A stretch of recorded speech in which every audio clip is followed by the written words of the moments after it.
What is going on, everyone? Welcome back to another episode of Drop the Mitts Hockey Podcast, brought to you in partnership with Primetime Productions. I am your host, Chris Davis. I am riding solo today. This is probably about my third take, trying not to fuck this up. Lot to get to today. As far as World Junior talk, NHL is back. But first and foremost, I hope you all had a very happy holiday. Spent time with family and friends and just really enjoyed yourself. It's that time of year for giving and being with family, so I hope you all had a great time. Starting off first, brutal news for the Czech team. Adam Jiricek, brutal knee injury. He's going to be out for the remainder of the tournament. Just really unfortunate news. This kid was one of the best defensemen projected in this 2024 draft class. And what's crazy, about this is the exact same thing happened to his brother, David, in last year's World Juniors. He played one game and had a tournament-ending knee injury, which is just absolutely brutal. He played one game, and he's ranked number 8 by TSN's Bob McKenzie as far as prospects in this upcoming draft. He's one of the projected to go top 10 to top 15. And just a brutal blow for this Czech team that looked really good in a win over Norway. Led by Jiri Kulich, the prospect from Buffalo, 28th overall in 2022, and Eduard Saleh. Also, both had hat tricks. Saleh, a Seattle prospect, 20th overall in 23. Just absolutely dominated, and they dummied Norway. Just again, we hope, we wish Adam the best, and hopefully he can get ready for the draft and, just come out better than, before this. Just a brutal, brutal blow. Moving on to Team Canada today. Obviously, we're recording on Wednesday, and Team Canada played today, and that was just an absolute slaughtering against Latvia, 10-1. And the thing that I think impressed me most was the play of Macklin Celebrini. I mean, he's everything that that he's advertised as. He is unbelievable, and I think similarly to Connor Bedard last year. I think everyone knew he would go number 1, but I think it was the World Junior tournament that really solidified himself as that number 1 pick. And Macklin's doing the same thing right now. I don't see anyone right now close to him as far as who could be taken number 1. And I think as Macklin continues to play and continues to put up numbers and just dominate, especially as a 17-year-old, which is unbelievable. This tournament is mostly, 18, 19-year-olds. And then, I mentioned today in our interview with Ryan Ufko, even playing in Hockey East as a 17-year-old is absolutely absurd. And like I said, the more that he's, puts up numbers and shows that he can play with the big boys and play above his age group, he's just going to solidify himself as that number 1 pick. He's been unbelievable, and that whole Canada team is absolutely insane. I mean, you go down the list of that team, starting with Celebrini, and they've got, NHL draft picks down, going down the entire roster. It's insane, with their decor. Obviously, Oliver Bonk is a draft pick of the Philadelphia Flyers from London of the OHL. Going down to Maverick Lamoureux from Drummondville in the queue. Obviously, an Arizona pick. Big boy. He can skate very well, though. And then moving on to Denton Mateychuk, just another one of those defensemen in Columbus that I'm really excited about. Obviously, you got Boquist, Jiricek, Mateychuk. Um, just overall a very very fun group, and I'm excited about it. And then moving to the forwards, obviously, you know the player of the game in Game One for Team Canada, Nate Danielson, ninth overall, to Detroit, had an awesome game, Game One. Moving to Fraser Mitten, um, of Saskatoon, Toronto. This team is just absolutely loaded. Matthew Poitras, Matthew Wood, Owen Alla, Jordan Dumais, Matthew Savoy, Easton Cowan, Connor Geeky. I mean, let's talk about Connor Geeky for a second. I mean, his style is absolutely absurd. And obviously he's incredibly talented kid, but the knob that he's got on his stick, and then the front and back sock tuck is just insane, and he just goes out there and fucking dominates. Unbelievably talented kid for Wenatchee right now. And then obviously Braden Yeager. And yeah, like they're getting, exactly they're putting up great numbers right now. And obviously, they played Latvia, and who isn't the greatest team. I mean, let's just call it for what it is. Um, and yeah, I mean, this is going to be a really, really interesting finish to the tournament, because I think the number one team right now that we can say was the US coming into this, but just the way that Canada's been playing, I think it's going to be a really, really good matchup. Um, between these two teams, I think it's going to come down to the wire, and yeah, just unbelievable tournament so far. Also on Wednesday, the Germans upset the Finns. Germany upset Team Finland, their first ever win against Team Finland. Prior to this, they were 0 and 25, which is just insane. I mean, this goes back years of this tournament. And finally, they pull out a win, and just an awesome effort. All the games have been awesome. Just I've been keeping a real eye on a lot of these prospects, especially in this upcoming draft. Starting with Celebrini, and then obviously, Konsta Helenius is another guy for Finland. Obviously, they had that brutal loss today, but I see him kind of climbing up the draft charts right now. I mean, he's projected eighth pick.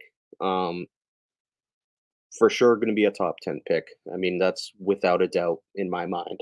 Um, and then obviously, you guys, Zeev BM, another incredibly talented defenseman for Team USA. I know I completely butchered his name.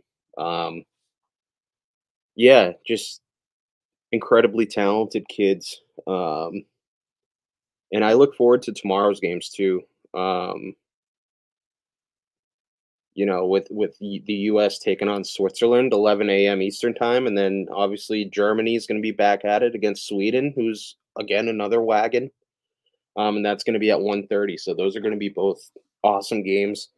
Um, Kind of going back, I wanted to touch on Team USA, and what I saw from that game.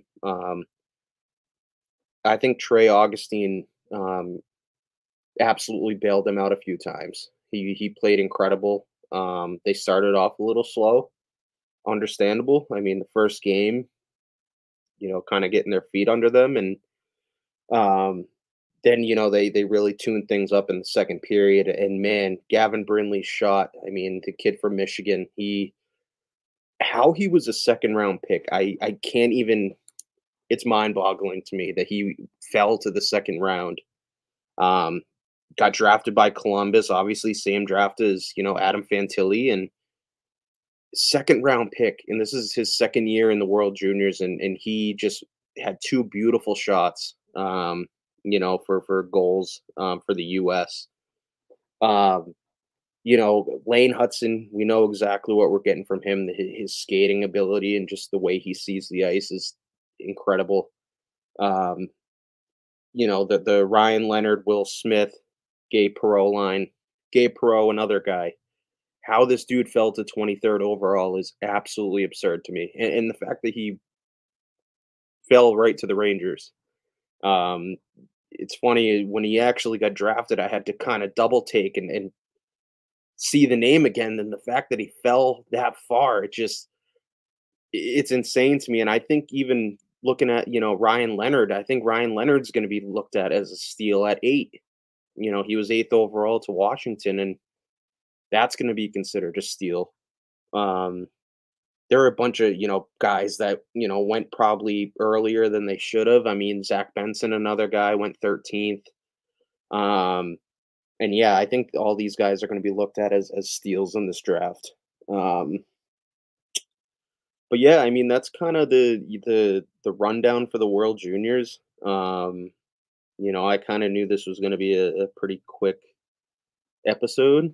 Um, Kind of diving into some NHL stuff. I think obviously it's a Wednesday right now.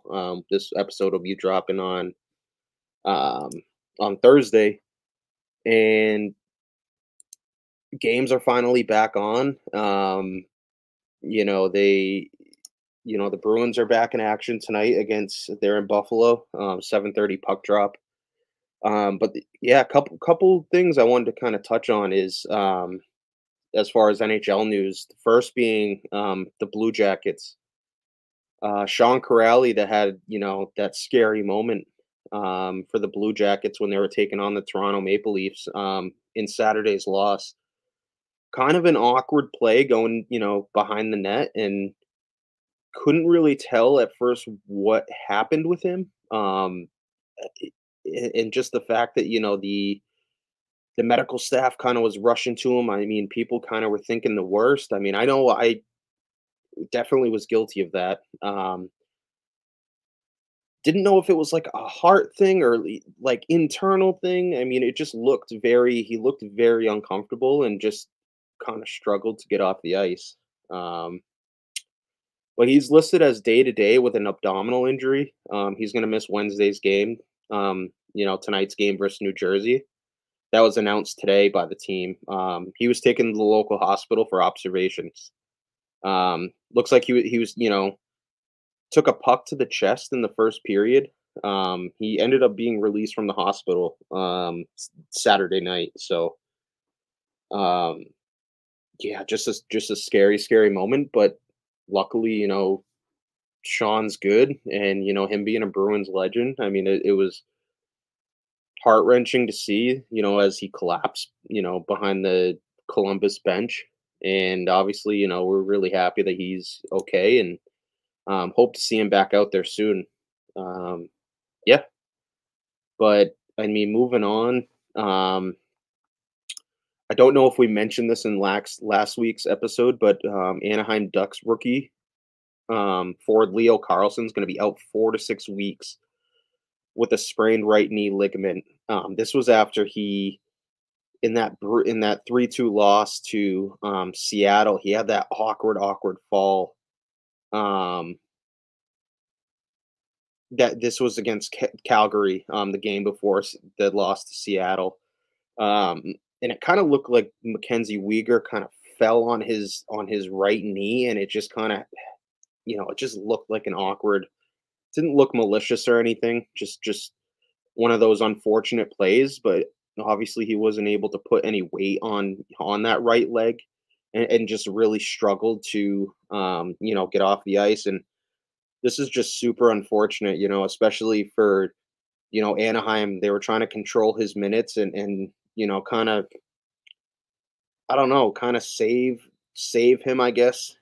Just, kind of let him ease through the season and get used to the NHL speed and the NHL game, and just incredibly just unfortunate. I mean, he was definitely going to compete for the Calder Trophy in my mind. I mean, obviously, I think it's going to end up being Bedard by a landslide, but he was definitely going to compete for it. And yeah, just one of those unfortunate injuries that just one of those things. It's like shit happens. You hope same thing. You wish the best for him, and hope he can make a full recovery. And yeah, I mean, 4 to 6 weeks is a good amount of time. Um, so yeah, I wish Leo the best and speedy recovery. Um, and the last thing I wanted to do was do a little mock draft. Um, as far as like if the season were to end today, where I think some of these prospects are going to go and why. Um, I'll kind of run down the list. I've got the list of the ESPN standings right in front of me, and I'm going to kind of run down the list and just kind of explain why I think the player I pick, why I think they're going there.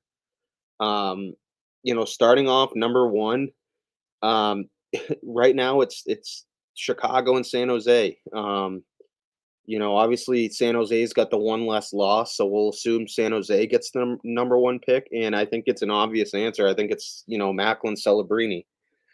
I think he's really going to pull away in this tournament and really solidify himself as that number one pick. I think he already has. But like I mentioned earlier with Connor Bedard, same thing last year. I think during that World Junior tournament, seeing how much he dominated and just the speed of him and how he just thinks the game faster and better than his own age, I guess. Um, After the tournament, he was the clear cut number one pick, and I think the same thing is going to be for Macklin Celebrini. So that leaves Chicago with the second pick, and here I think it's going to be another center for them. Um, eh, I think the easy pick here is Cole Eiserman, obviously from the U.S. National Development Program. Um, Obviously, your cornerstone piece is Connor Bedard, and adding another guy like Cole Eiserman, who's he's another insanely talented player. I mean, incredible shot, 17 years old. He's an '06, 6 foot, 196. Um, Projected to play at BU. He's going to be playing at BU next year, and who knows? Maybe we'll see Celebrini and Eiserman team up. Um, but yeah, so far, he's got 27 goals. For the U.S. national U18 team in 23 games, 27 goals, 18 assists for 45 points. Just again, it was crazy to me that he got left off this roster, but I understand it. I think he would have been playing on the third line hypothetically, and for his type of game, it just wouldn't have made sense. He's still going to be a top 3 pick, guaranteed. And yeah, I think Chicago would be a really good fit. Obviously, him teaming up with Connor Bedard, I think it's another very good building block um, for Chicago. Moving on to number 3, the Anaheim Ducks, and I think for me this is kind of an easy choice for me. I think they go, especially with the emergence of Pavel Mintyukov in this for this decor. I think they're going to go with current Michigan State defenseman Artem Levshinov. Um, per- he's listed as the best defenseman in this draft, and having gotten to watch him this season when he played against BC at Conti Forum, I really liked his skating. He's a 6'2", 198. I think he'd be a really good fit in Anaheim. Ranked number 4 in Bob McKenzie's projected in this draft class. In 18 games as a freshman, he's got 5 goals, 13 assists for 18 points, 14 penalty minutes, and is a plus 16. He's got a very good shot. He handles the puck very well. I think this is a no-brainer for Anaheim. Obviously, with Leo Carlson's going to be coming back, and I think they're going to extend Zegras, and I think that's going to be their core. And I think adding another defenseman would be ideal for this team. Moving on to the 4th pick. Right now, it's the Ottawa Senators. This one's a little bit tough. it's kind of complicated just as far as where this team is going and what exactly this team needs right now. I think I it's super complicated. I think for me, the pick here would be a center. I think going out and grabbing a Caden Lindstrom, 6'3", 216, centerman, a big boy. He physical power forward from Medicine Hat of the WHL. I think that's the pick here for me. Just a very good centerman, and I honestly I thought about putting him number 2 just as far as a bigger center for Chicago to kind of complement Bedard in his style of play. But I think Yzerman is too good to pass up at 2.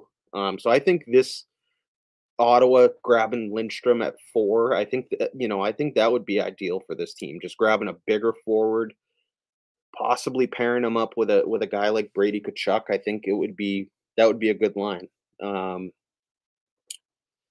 Moving on to the 5th pick, the Columbus Blue Jackets. This is another one. I thought this team was going to kind of take the next step. Clearly they have not, unfortunately. It's a weird situation that they're in.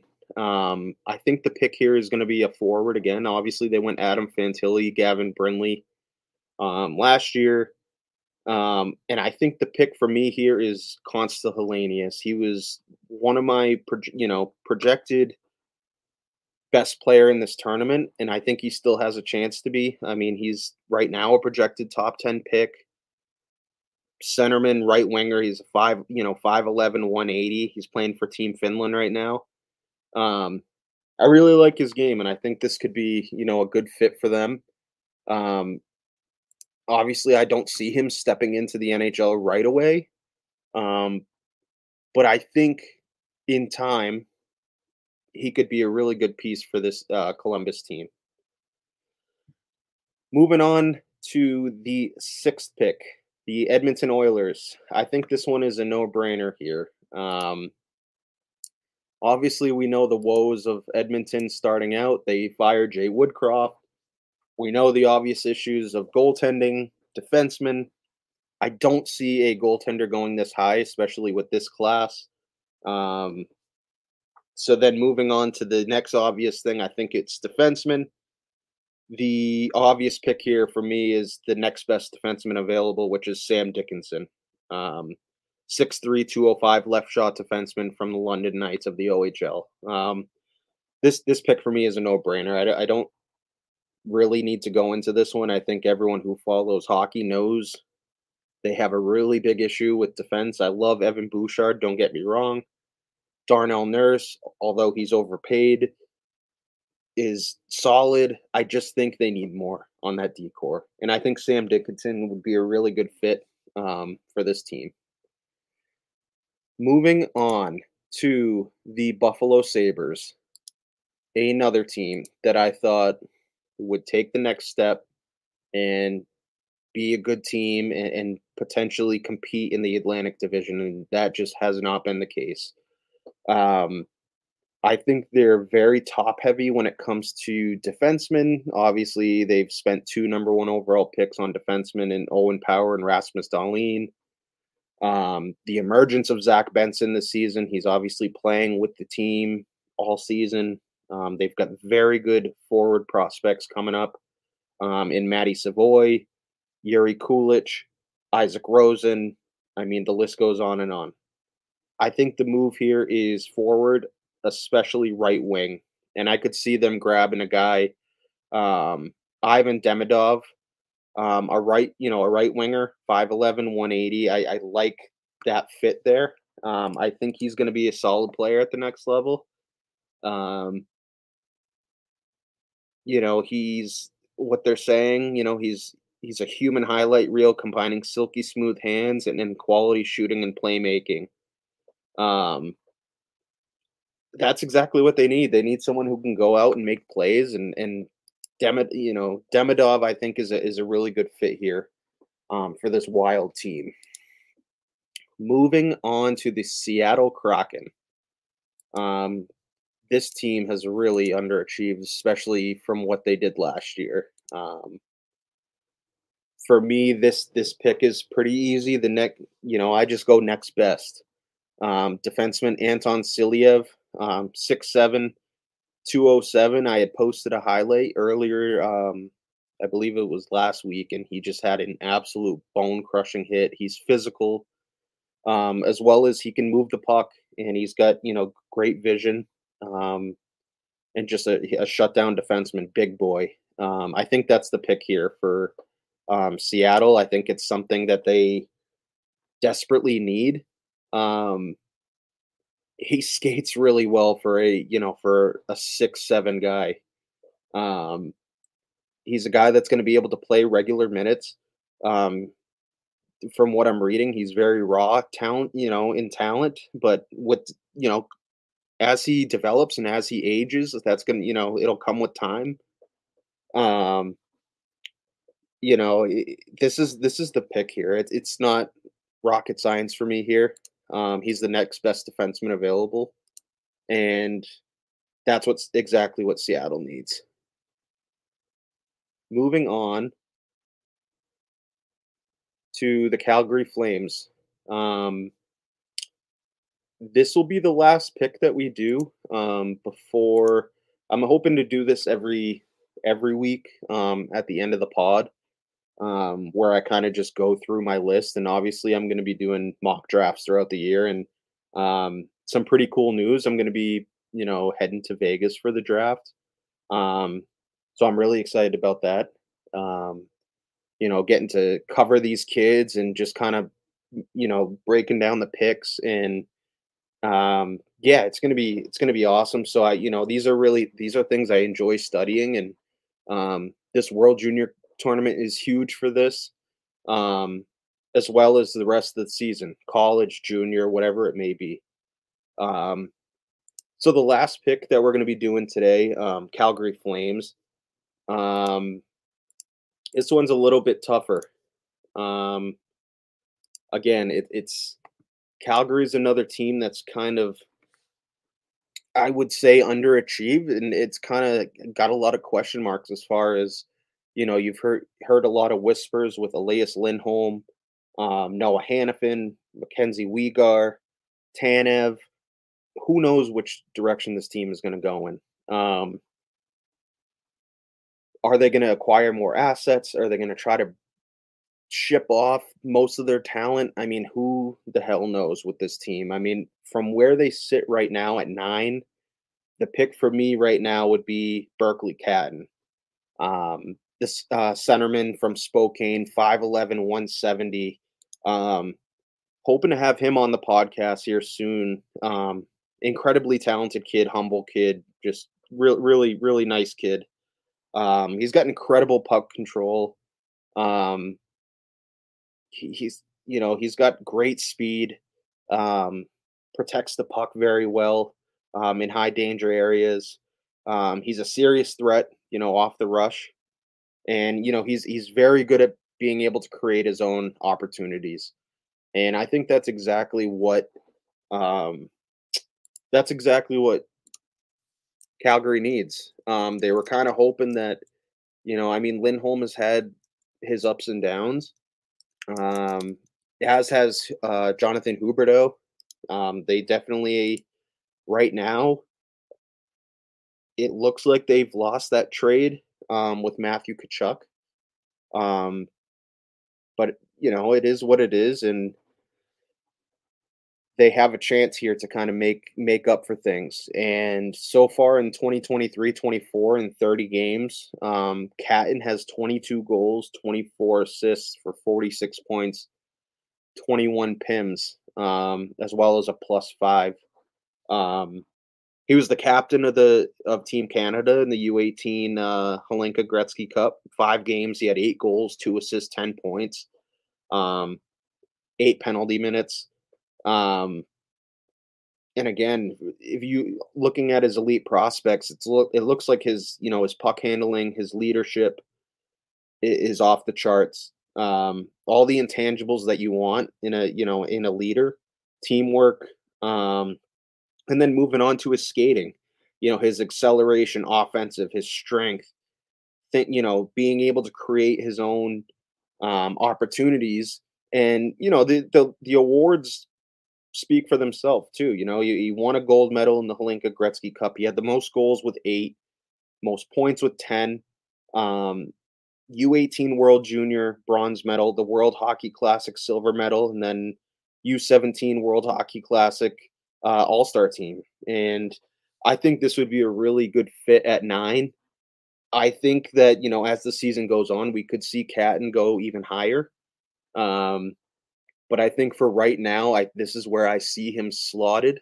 Again, this could change. I would not be surprised at all if this changed. Just the way that he has played. And I think at the beginning of the year, he was slotted, in the 1 to 5 area. And I think with the emergence of, Celebrini and everything, that's all these young defensemen too that have kind of popped up, he's fallen a little bit, but I fully anticipate him jumping right back up.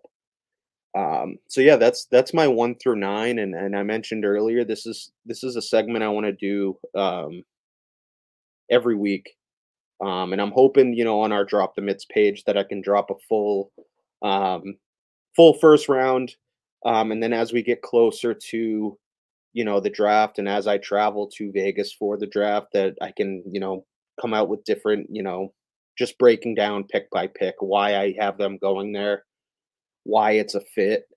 So yeah, this is going to be a really exciting draft. It's a loaded class. This is something I really enjoy doing. The prospect breakdown and everything. Obviously tomorrow we've got 2 games I mentioned earlier for the World Juniors. So stay tuned for those. So we had an interview this week. UMass captain, and 4th round pick of the Nashville Predators, Ryan Ufko, joined us. I got to watch Ryan when Michigan traveled to UMass to play at Mullins. He just stands out, man. He's such a good defenseman. Nashville get a good one, especially in the 4th round. In hindsight now, he probably could have gone a lot higher than that. But yeah, he, incredibly talented kid, just a born leader, junior captain. Got to have a really good talk with him as far as, why he chose UMass, the draft process. He got to play in the World Juniors last year, so playing with that loaded U.S. team and getting to play against guys like Connor Bedard and that incredible Team Canada team as well. It was a really good conversation. One of the better interviews that we've had, getting to talk about his teammate, Dan Zlotmelis, playing for Team Latvia in the World Juniors. This one was a lot of fun, so I hope you guys enjoy, and again, hope you guys had a great Christmas, great time with your family, friends, and I hope everyone has a happy and healthy New Year. So without further ado, we bring you Ryan Ufko. Thanks, guys. Welcome back to another episode of Drop the Mitts Hockey Podcast, brought to you in partnership with Primetime Productions. We are joined by current UMass Amherst captain and 4th round pick of the Nashville Predators, Ryan Ufko. Ryan, how you doing, man? Good. How are you? I'm doing well, man. I hope you had a good, little Christmas break and, enjoyed time with, family. And, yeah. So you guys over at UMass, you're sitting 11th in the country right now. What would you credit as, the biggest or most significant factor in your team's success right now? I would say kind of just our identity and the way we've been playing. I feel like we play a really aggressive system. We don't play like 3 forwards, 2D. We're a 5-man system, and I feel like that's kind of helped us out a lot this year. Especially on our ice sheet and that at home too. We play on a bigger ice, so I think practicing in that over the summer and during the start of the fall, bigger ice, I think that conditioned us a lot more too. That way, when we go into smaller rinks, we're really fresh and we can outwork and outwill teams. Yeah, for sure, man. Mullins is honestly one of my favorite rinks to go, watch a game at. It's such a beautiful rink, and like you said, that bigger ice surface. Yeah, right now, man, I got the World Juniors on. Your teammate Dan Zlotmelis, he's participating as captain of Team Latvia, in this specific tournament. Are you boys following that closely? I mean, obviously you played for Team USA last year. I mean, are you rooting for Dan's? Are you still rooting for Team USA? Yeah, we're all still following it. We're watching some of the game right now, watching them play Canada. This morning we watched Michael Harabo play. Yeah. They took on Norway. So yeah, we stay really close. Especially since we have guys there. So we try to watch as many games as we can and hope that they can do as well as they can. And then, obviously we have a lot of US guys and some Canadian guys, so we kind of bicker back and forth about who we think's going to win. But other than that, we're kind of just rooting for the guys that, we know personally and that are on our team here at UMass. Yeah, you got to participate in it last year. Obviously, you guys took home bronze. What was your favorite part about that tournament? And then what was your biggest takeaway as well, from playing against all, the best of the best from every country? Yeah, I think for me, it was kind of just, being able to wear the jersey. That was the first time for me ever to play for my country. So that was a real honor. And then the moment I, just playing against that Canada game, stepping out on the ice, the whole arena was red. It was up in Halifax, so a lot of Canadians up there, but kind of just the environment every single game had. Like every game was sold out. Fans were screaming, cheering the whole time. There was no bad games. So I think, just the whole experience was really special. Yeah, it's kind of crazy. You mentioned the Canada crowd, like even in Sweden right now, like when it first started, the crowd it looked like it was the rink's Canadian. Yeah, like I saw all the Canadian flags. I was like, this is in Sweden, right? And yeah, dude, it was just crazy. And like, obviously, like, what was it like? That Canada roster last year was like absurd, with the amount of guys they had. Like, obviously, you being a defenseman, like, what was your mindset going into that game specifically? And like, what was it like playing against some of those guys that you're seeing like in the NHL right now? Scoring goals and putting the puck in the net. Yeah, I think, we tried, we obviously knew who was all on that team and that they were really good. But I think part of it too was that we knew that any of them were able to score or put the puck in the net. So I think we didn't really try to focus too much on one guy. I mean, we talked about Bedard a couple of times and, some of the things he would do, especially on the power play. So we kind of adjusted and, maybe tried to cheat out a little bit more towards like the dot in the top of the circle. But, other than that, we didn't focus too much on one guy just because, their whole team was really deep. Yeah, for sure, dude. And, kind of going back to, UMass, early in the season, you were named captain as a junior. Obviously a huge honor, to be, wearing that letter for your team. How much of an honor was it for you to be named captain? And then what would you say your leadership style is, as far as getting, the team's message to the rest of the boys? Yeah, it was definitely a big honor. It's something I really look forward to. And just to, have like we have players vote here and a coach decision. So kind of was just all tied together that, it would be me and co-captain with Aaron Bollinger. So, just kind of having him too it's not all the pressure and responsibilities on one guy as well. So, we have each other for problems or, just to lean on. So I think that's really unique and special about it. And then, I think I kind of lead by my actions and by example more, like just the way I play on the ice.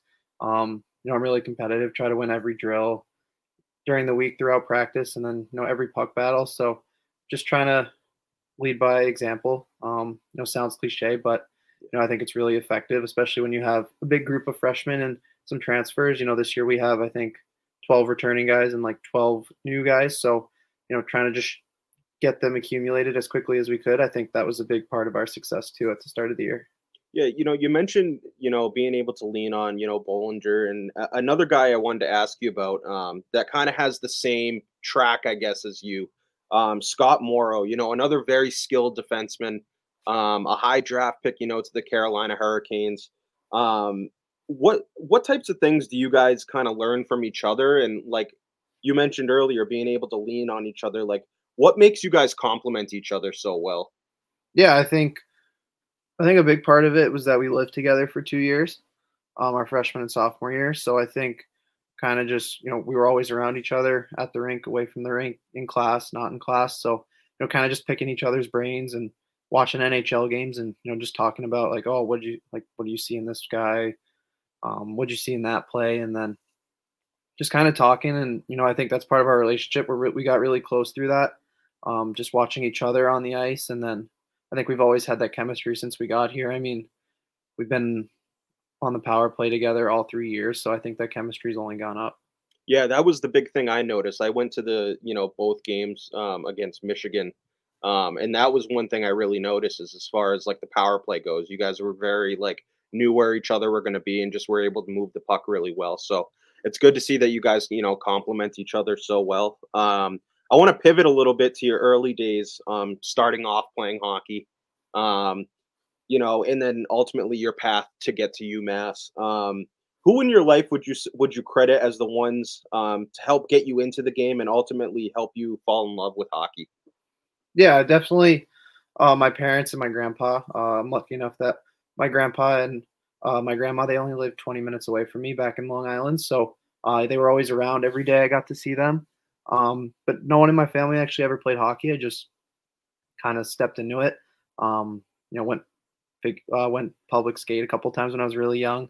Didn't like it, and then started playing street hockey over the summer and kind of just took off from there.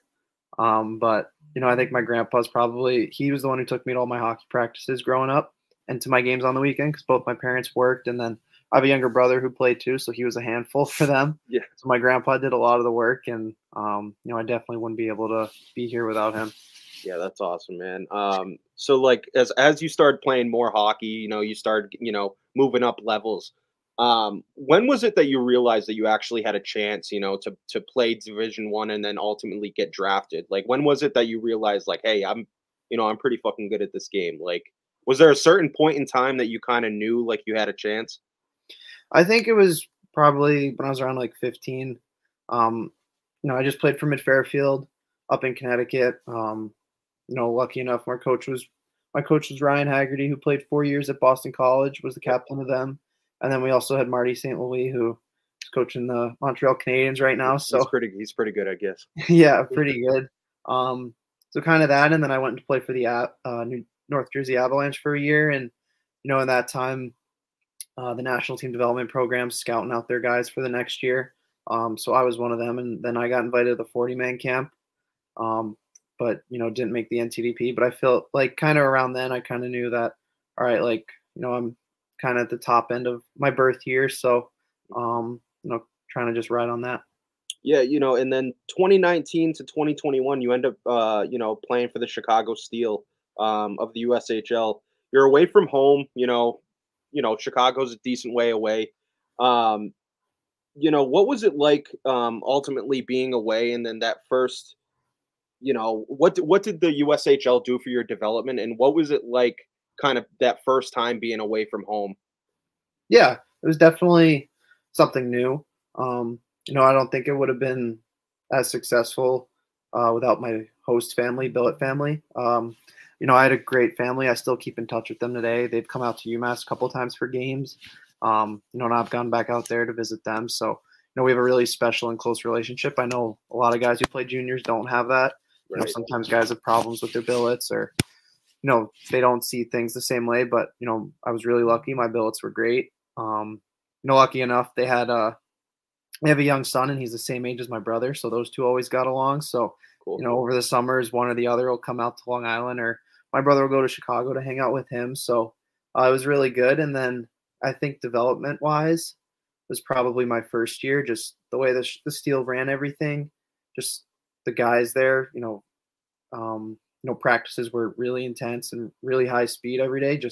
We had a really good team both years. So I think just being able to get those practice reps against guys like, Owen Power, like Gunnar Wolf-Fontaine, Coronado, Samoskevich, Brisson, Farrell, like Doan. You can keep going on and on and on with all the guys, but just all those guys going up in practice against them every day, like I think that really pushed all of us. And we had an environment where it was really competitive. And I think that's a big reason why we had success. You mentioned a lot of those guys that, also played in Hockey East. Are those guys that like you're still buddies with to this day? Like, even though you guys are at different schools? Yeah, we all keep in touch every now and then. if we play against each other, we'll say hi and catch up after the games. So, we had a really close group out there both years. So, it was definitely a great experience. Yeah, you mentioned, the impact that your host family can have. And I've gotten to interview a couple guys, and they kind of, the common ground that I've found is that, like, the people that have really struggled, I've had guys say that it was really a tough adjustment, and that their family, the host family played a huge part in that, just not being able to see eye to eye. And, the ones who ultimately had a great experience had host families that they, keep in contact still to this day. Yeah. So yeah, it's crazy how big of an impact that is. And, just being fortunate enough to have a great family to, live with. Obviously now you're a junior captain for UMass, Hockey East. When you were touring schools, were there any other schools that you gave like serious consideration to? And then what specifically about UMass Amherst made you choose to go there? Yeah. So I committed to UMass. I was 15, so I was fairly young. But I'm from Long Island, so always wanted to play college hockey, but kind of wanted to stay on the Northeast. I never really gave too much thought about those Western schools or in areas of like Michigan and stuff like that. So I kind of wanted to stay in the Northeast, play in either Hockey East, or possibly go to an Ivy League school. My parents were big on education, so I looked at a couple Ivy League schools. Growing up, looked at, always wanted to go to like BC, BU, Northeastern, one of those Beanpot schools. But, as I got older, kind of realized that really wasn't it for me. I visited those schools, but it was just kind of like a visit. Like I said, went to a couple Ivy League schools like Harvard, Brown, and then didn't know much about UMass at the time, but I was up forgot where I was, but I was up in around Massachusetts for a tournament. And my advisors reached out to me and said, UMass wants to have you. Just why don't you stop by? You're driving right by it. Go check out the campus, meet the staff. So I went there, kind of fell in love with the campus because, it's a big college campus, but it feels like its own city. And it's not too big, but it feels big, but it's really not that big. And then met the staff, and once I met them, I kind of knew that it was different. It wasn't me trying to like give my interest into the school. They were interested in me, if that makes sense. Like, yeah, for sure. They took the time, showed interest in me, and obviously seeing guys like Cale Makar, Mario Ferraro there at that time, it was kind of a no-brainer that they produce NHL defensemen. So that's exactly what I want to be. So just stuck with that, and then here I am today. Yeah, that's awesome, dude. And like another thing, I was watching a while back the Spit and Chicklets when they went, and I think they were kind of walking around with Morrow, I believe. Yeah, your facilities are unbelievable. Like, I was shocked. I shouldn't say shocked. I just was amazed at how beautiful the like facilities are, and like obviously you guys are able to go skate whenever you want. Like, how big of an impact is that? Like the facilities that you guys have, and then obviously being able to go out on the ice whenever you want. Yeah, it's definitely a big impact. A lot of schools like only have one rink, and they have to share sometimes with other sports or other venues. So for us having two rinks, it's really lucky. We get to go on the ice whenever we want. So it's really special. Yeah, and then you commit to UMass. You ultimately choose to go there. And Coach Carvel's coach, right? And obviously he's one of the best coaches in college hockey. What about him makes him so great? And what is it like playing for a guy like Coach Carvel? Yeah, I think just kind of his standard. Like he told us today before practice, like, when guys come in, he recruits them. He tells them, like, he's going to push you and get the most out of you. Like, if you want to come here and if you want to come to a place where you're going to be challenged, but you're going to get better, like, this is the place for you. But if you don't want that, then this isn't the place for you. Like, we try to do things to the highest level and the highest standards. So I think he just gets the most out of his players. Yeah. And before, I should have asked this before the last question. You mentioned guys like Cale Makar, Mario Ferraro, who both, are having great success at the next level, in the NHL. Have you ever had, the chance to talk to those guys and learn anything from those guys? Like, what is your biggest takeaway watching guys like, Mario and Cale? Yeah, just knowing that, like, I'm in their shoes and that they were in my shoes. We have an alumni program here at UMass, so, guys still playing hockey to guys who are, working office jobs, come back and we'll have Zooms or even in-person meetings during the winter break, while we don't have school. So a lot of guys come back, catch up. We all have a mentor or a mentor group. So it's really good. It's, our alumni here is really good, treats us really well. So it's good to have. Yeah, that's huge, especially for your development and your growth. But diving into your pre-draft process, obviously it was the COVID year, so it was a little bit different. Not like your typical draft, right? Yeah. Obviously you're going through this process. What do you remember going through this entire process? And then I like to ask all the guys that have been drafted if they've had any, bizarre draft questions from GMs or executives. Like I've heard some pretty hilarious ones, like asking what type of animal you are. And then obviously I can't remember who it was. I think it was Stevie Y was grilling someone about, smoking pot or something. I can't remember who it was, but stuff like that. Did you have any weird experiences, as far as draft questions go? Yeah. So my year was COVID. So all the draft meetings and, the questionnaires and stuff like that. So we did those over Zooms. I know now, and what they used to do is with the what is it? The like showcase or whatever, the testing thing they do in Buffalo, wherever. That's where they normally do a lot of the meetings there because the guys are up there for the full weekend. So they'll do their like off ice testing, skate testing, whatever. And then, I've heard guys say that like they meet with teams all day long up there. But ever since COVID, I think they do a lot more Zooms. But I remember the first one I got. It was the first interview I got. I knew like guys in the past said like, yeah, there's some weird questions. There'll be some hard ones. I remember I think a lot of us on the Steel at the time did the Montreal one. So they ask you like what animal do you compare yourself to? That's exactly what it was. We were all prepared for that one, but I got them at the end of the year. But I remember at the start of the year, it was like October. I did one with the Rangers and it was going well. And then the guy asked me, the person who hates you the most, how would they describe you in one word? And I had no idea what to say. Dude, my brain would be in a blender. I was like, hold on, give me a minute. Waited a minute. I was like, I don't know, like competitive or something. Like, I don't know. Yeah. That was like my first one, and I was just not ready for it. It's so crazy how they like construct those questions. And like, I always wonder about like the rationale between like what exactly they're looking for. Like, especially the animal one. Like I had Zach Benson on, and he said that he was like a golden retriever, and like he was like, I don't know, it was the first thing that came to mind. And I was I wonder what they're looking for and like obviously there's not a correct answer, but like what they're looking for in those answers. I don't know. And then all that, ends 4th round, 115th pick. You hear your name to the Nashville Predators. Take us through that moment. Have you heard from any of the current Predators to kind of, congratulate you when it did happen, and kind of offer you any like mentorship? Yeah, so I actually at the draft, they had the World Junior Summer Showcase going on.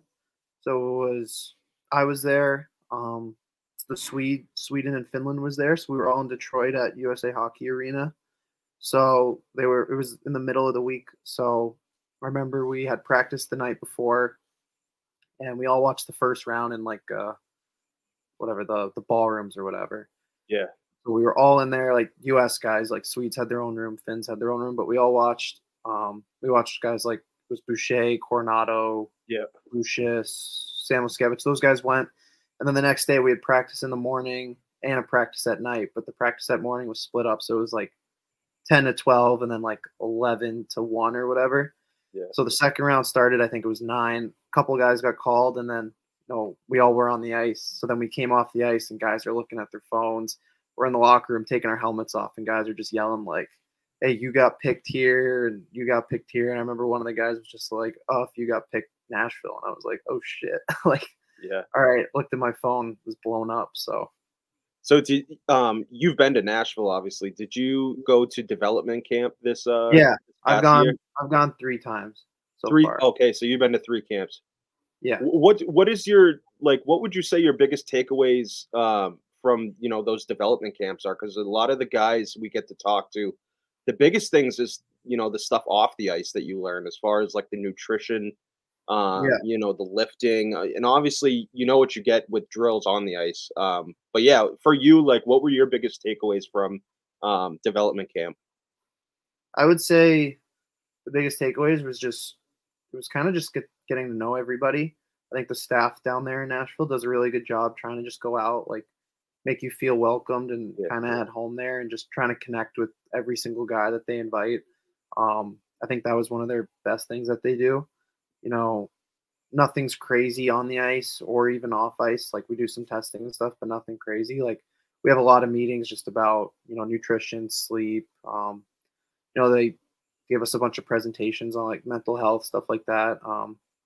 What it takes to be an NHL player, just because they show us a calendar of like 1 month of their schedule. Like you guys play 82 games. We yeah, play every other day. Like you got to fit in free time. You like a lot of these guys have families. Like you got to fit that in. So kind of just the whole process about it, and then like I said before, just them going out of their way, having meetings with guys, and just catching up with guys. And I think they did a good job of us trying to connect to player because yeah, half the guys are in Europe playing or right. in Canada in different leagues. You don't really know anybody too well, and then if you're lucky enough to sign there, like you have to get to know them. So I think they do a Yeah. good job of trying to connect everybody together. Yeah, that's awesome, dude. Yeah, a lot. I got to go watch the Bruins one. It's just so awesome to see all the different things, you know, as far you mentioned the testing and, you know, getting to watch the guys that have retired that played Yeah. for the organization. Like it was so cool to see. Um, I wanted to ask you prior to this, growing up, did you have a favorite team? Obviously, you being a New York kid, favorite team growing up, favorite player, and then as far as now, you know, you being at UMass, are there any guys in the NHL that you kind of see a little bit of yourself in? Yeah. So growing up, from New York, but don't like any New York. I do like New York teams, but not my favorite. My dad's from Pittsburgh, so I was always a Penguins fan. There you go. Them and the Steelers. So growing up, loved Crosby, Malkin, Letang, those guys, but loved Crosby the most. Always watched him. Still watch him now. Yeah, Just what he does. so crazy what he's still doing now, dude. Yeah, Like it's just outrageous. what he does is he's so smart. Right. I've always obviously watched him. They had a lot of success as I was growing up.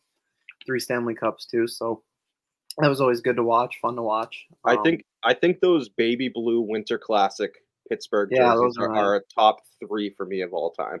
Yeah, those are Yeah. nice. I like those. Yeah.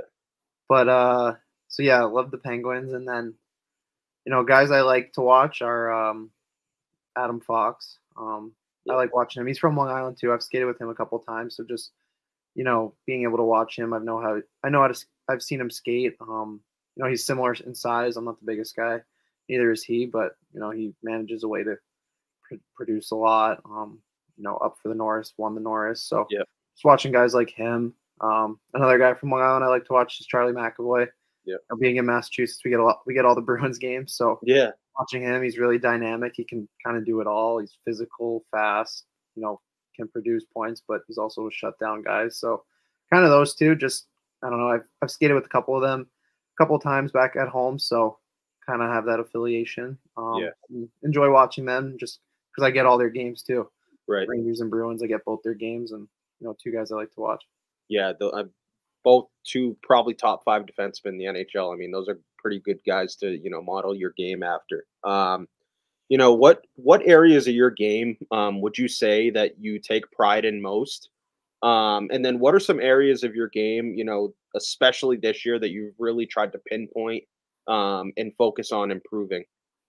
Yeah, I think I take pride in like being physical. I would say, this year I've had a couple times where like I have big hits or whatever. Yeah, I've always tried to have that, but being smaller like doesn't mean you can't be physical. right. And I kind of learned that throughout like juniors and getting here. Like even if you just have to bump a guy a little bit, it still gives you that extra 1-2 seconds for you to have time and space and make a play, or slows down a guy like a forechecking you. Like if you bump him, like stop his momentum, slow him down. So kind of that I've always like taken pride in, just because I feel like it helps me a lot. And then obviously I love to be offensive. Try to make plays at the blue line, try to create offense for me and my teammates. So I think kind of my strong suit there is around the blue line, just trying to like manipulate the wingers coming out. I know a lot of the times the forwards will just come sprinting out at the blue line. So, if you can mix in one or two head fakes and get their feet turned one way, I always try to get their feet pointed one way, and I'll just go the other because you can't recover. It's like when you cross over, like when you're in the middle of a crossover, they teach kids when you're younger, like you can't get out of it. So try to just do that and try to focus on that. And there was one you mentioned the physicality aspect of your game, and that's exactly what I kind of recognized when I was watching that game. Is you had an opportunity, not an opportunity. You hit Rucker McGordy, who's a big dude, and it just you had no fear in hitting him, and obviously you were able to take him off the puck. And I was like, wow, for like not a small kid, but like a smaller defenseman, just being able to kind of not have a huge bone crushing hit, but being able to remove a player like that from the puck. I mean, it's something I think you're really special at doing. The last question I want to ask, as we've kind of been doing these episodes, talking with college kids and whatnot, we've had people comment wanting to know, what piece of advice would you give to like kids that are kind of growing up right now, playing the game, early in their career? What types of, advice would you give them as far as on ice things, off the ice things they can do to get to that, next level and ultimately get to play college hockey?